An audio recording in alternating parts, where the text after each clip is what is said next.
Hello dear students, आज की class में हम स्टार्ट कर रहे हैं workman compensation act 1923 part 2। Last class में हमने कुछ डेफिनेशंस पढ़ी थी।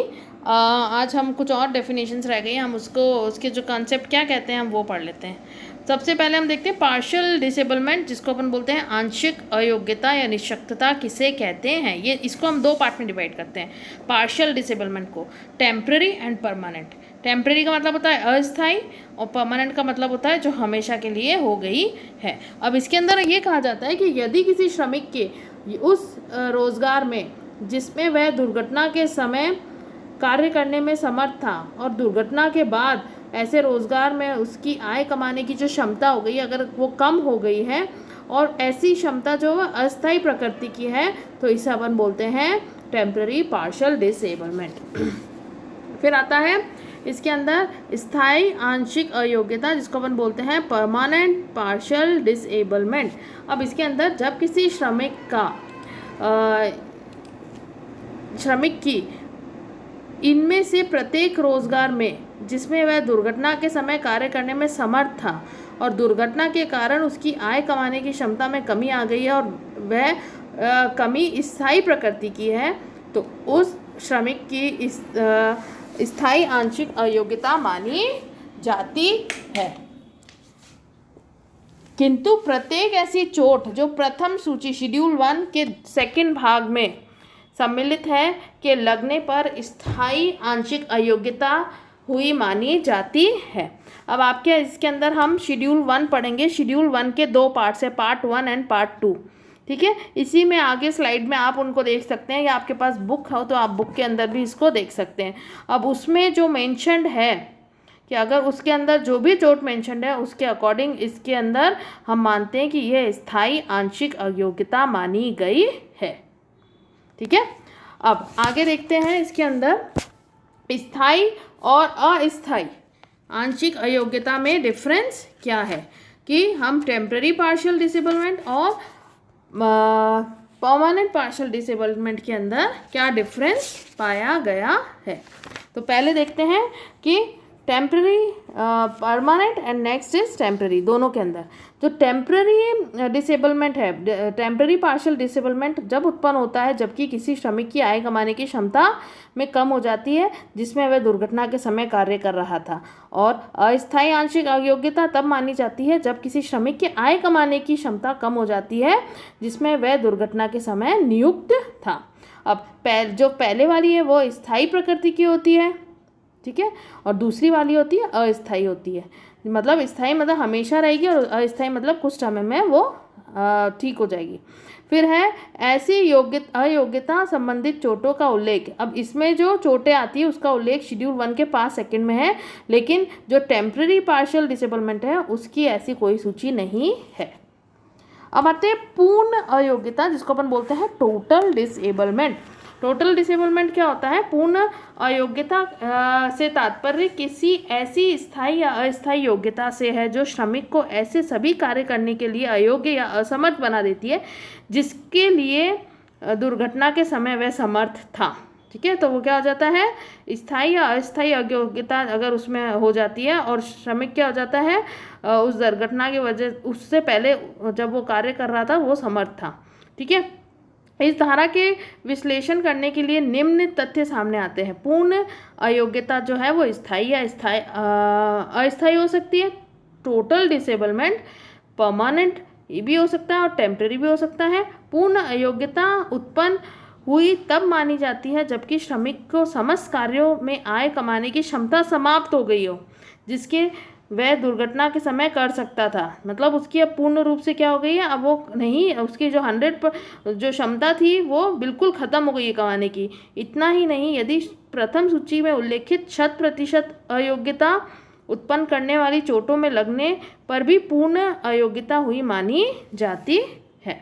ठीक है, तो अगर वो पार्ट फर्स्ट और शेड्यूल फर्स्ट के अंदर और for any combination of injuries अगर उसको हो जाती है तो भी उसकी जो अर्निंग कैपेसिटी थी वो कम हो गई है, तो भी हम क्या मानते हैं कि वो व्यक्ति पूर्ण अयोग्यता की कैटेगरी के अंदर आता है।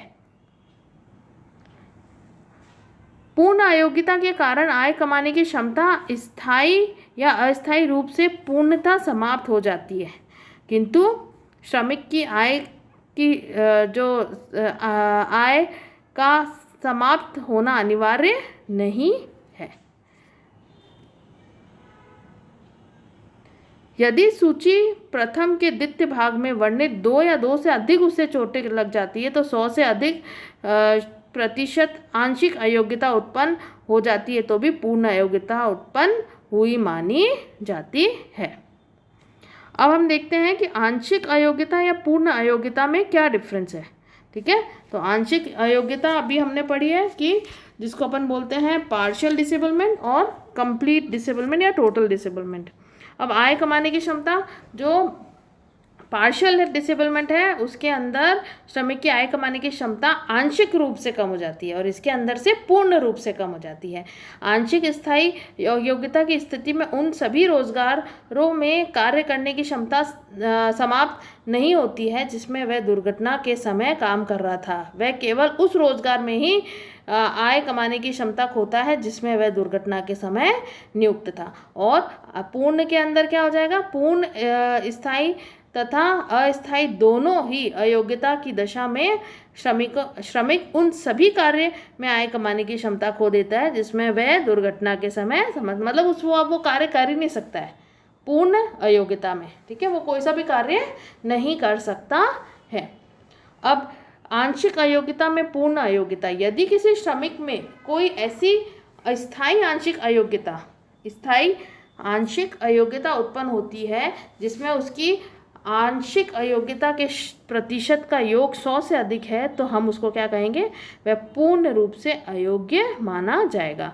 लेकिन पूर्ण अयोग्य व्यक्ति किसी भी दशा में आंशिक रूप में अयोग्य नहीं हो सकता है। तो आंशिक अयोग्यता तो अगर 100% से ऊपर चला जाता है उसका स्कोर तो वो पूर्ण अयोग्यता में आ जाएगा, लेकिन पूर्ण अयोग्यता वाला कभी भी आंशिक अयोग्यता में नहीं आता है। आंशिक स्थायी अयोग्यता उत्पन्न करने वाली चोटों का उल्लेख प्रथम सूची के द्वितीय भाग में है और पूर्ण अयोग्यता का जो उल्लेख है वो प्रथम सूची के प्रथम भाग में किया गया है। इसमें अयोग्यता का अनुपात से क्षतिपूर्ति की राशि निर्धारित करती है। अब जो पहला वाला है उसमें अयोग्यता जितनी हुई है उसके अकॉर्डिंग क्षतिपूर्ति दी जाती है। इसमें सभी दशा में क्षतिपूर्ति की राशि समान ही होती है। इसमें जो क्षतिपूर्ति की राशि होगी वो एक जैसी होती है। अब अभी मैंने आपको बताया था कि शेड्यूल 1 के 2 पार्ट हैं, भाग 1 और भाग 2। ठीक है, भाग प्रथम और भाग द्वितीय। अब जैसे देख लेते हैं थोड़ा सा, आप अगर आपके पास बुक है तो आप उसको बुक में पढ़ सकते हैं कि अगर दोनों हाथ की हानि हो जाती है और ऊंचे स्थान से हाथों का विच्छेदन या कटना होता है तो हम ये मानते हैं कि व्यक्ति की आय कमाने की क्षमता में कमी कितनी आई है, 100%। एक हाथ और एक पैर कट जाता है या उसकी हानि हो जाती है तो भी 100%। निचली टांग या जांग के दोहरा अंग विच्छेदन या टांग या जांग से होकर एक और की ओर अविच्छिन्न या दूसरे पैर की हानि हो जाती है तो 100%। दृष्टि या आँख की हानि होती है तो 100%। चेहरे पर अत्यधिक जो गंभीर रूप से उसका चेहरा बिगड़ जाता है तो 100%, या पूर्ण बहरापन भी हो जाता है तो भी 100%। ठीक है, तो भैया ये क्या होता है, पूर्ण यह भी हमने पढ़ा है अयोग्यता, टोटल डिसेबलमेंट। अब भाग सेकंड है जिसके अंदर पूर्ण नहीं होती है, तो अब भाग सेकंड को हम देखते हैं। कंधे से जोड़ का अविच्छिन्न 90%, कंधे से नीचे अंग विच्छेदन, जबकि शेष बचा हुआ अस्कुट सिरे से 8 इंचेस हो तो 80%। तो ये सारे जो हैं वो अगर हाथ उंगली है तो 60%, अंगूठे की हानि हुई है तो 30%, अंगूठे पे हथेली की हड्डी की हानि हुई तो 40%, एक चेहरे के चारों उंगलियों की, एक हाथ की चारों उंगलियों की हानि हुई तो 50%, एक हाथ की 3 उंगलियों की हानि हुई तो 30%, फिर है एक हाथ की दोनों उंगलियों की हानि तो 20%, अंगूठे के आगे की हड्डी अगर गई है तो 20%, अंगूठे के अग्रभाग का अगर नुकसान हुआ है तो 10%। और उसके साथ साथ ये लोअर लिम्स की अगर बात करें इसमें दोनों पैर के कट जाना 90%, और प्रॉक्सिमल्स टू द ये जॉइंट्स अगर का लॉस हो जाता है तो 80%। फिर है उसके बाद जोड़ों के निकट दोनों पैरों एवं उंगलियों की हानि 40%, समस्त उंगलियों की हानि 30%, निकटवर्ती अंतर अंगुष्ठित से जोड़ से दूर पैरों से समस्त उंगलियों की हानि फिर 20%, कूल्हे पर अंग विच्छेदन 90%, कूल्हे के नीचे के हिस्से का 70%, नी घुटने का अगर लॉस हो जाता है 60%, घुटने के नीचे अगर कुछ लॉस हो जाता है 50%। तो ये सारे पैर का ये सारी चीज़ें आपको दे रखी है कि उसके अकॉर्डिंग उसको कॉम्पनसेशन पे किया जाता है।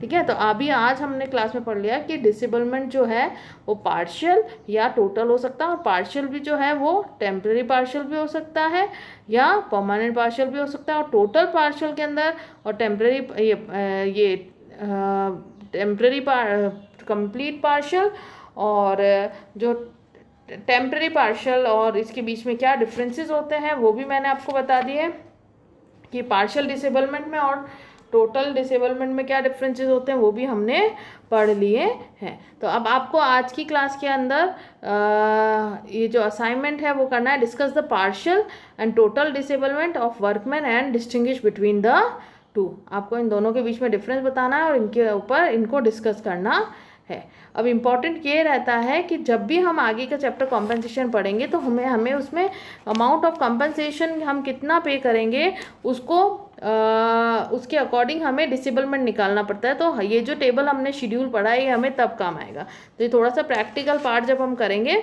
उस टाइम हमें ये चीज़ काम आएगी। तो अब अगर आपके पास बुक है तो बुक के अंदर ज़रूर से दे रखा होगा शेड्यूल 1, तो बुक के अंदर आप उसको क्लियरली पढ़ें ताकि हम नेक्स्ट क्लास के अंदर जो प्रैक्टिकल क्वेश्चन है वो कर सकते हैं। और कुछ लिस्ट ऑफ ऑक्यूपेशनल डिजीजेस भी आएगा, वो भी हम आपको शेड्यूल बताएंगे। और मैं जो नोट्स भेजूंगी उसमें आपको क्लियरली ये सारी चीज़ें दिखाई देगी।